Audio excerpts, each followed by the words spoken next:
Mempunyai banyak kegunaan, tepung menjadi salah satu bahan makanan yang sering Moms gunakan dalam membuat berbagai olahan makanan. Namun terkadang, tepung yang dibeli tidak langsung habis begitu saja, atau bahkan biasanya Moms sengaja menyetok persediaan tepung di dapur. Hal ini bisa membuat tepung menjadi tempat kembang biak kutu loh Moms. Lalu, bagaimana cara menyimpan tepung agar tidak menjadi tempat berkembang biaknya kutu? Sebelum tonton videonya, jangan lupa like, komen, subscribe, share, dan nyalakan lonceng notifikasi supaya tidak ketinggalan video terbaru dari Nakita.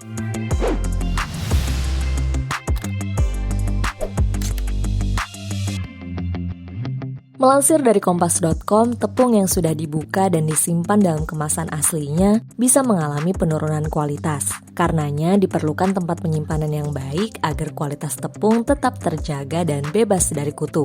Agar kualitas tepung tetap terjaga dan bebas dari kutu, simpanlah tepung pada wadah yang kedap udara seperti toples kaca dan kantong plastik yang bisa disegel. Tepung yang disimpan dalam wadah kedap udara bisa bertahan hingga 10 bulan dan mencegah kutu berkembang biak di dalamnya Moms. Supaya lebih tahan lama, Moms bisa menyimpan tepung di dalam kulkas. Tepung yang disimpan di dalam kulkas bisa bertahan hingga 1 tahun jika disimpan dengan benar. Selain ditempatkan di wadah kedap udara, tepung juga harus dijauhkan dari benda yang bisa mengeluarkan uap air seperti sisa makanan saat di kulkas. Jangan lupa juga untuk memberikan label tanggal tepung tersebut disimpan ya Moms. Jika Moms membeli tepung dalam jumlah besar, Moms bisa menyimpannya dengan cara dibekukan di freezer. Tepung yang dibekukan mempunyai usia penyimpanan yang tidak terbatas jika disimpan dalam wadah kedap udara.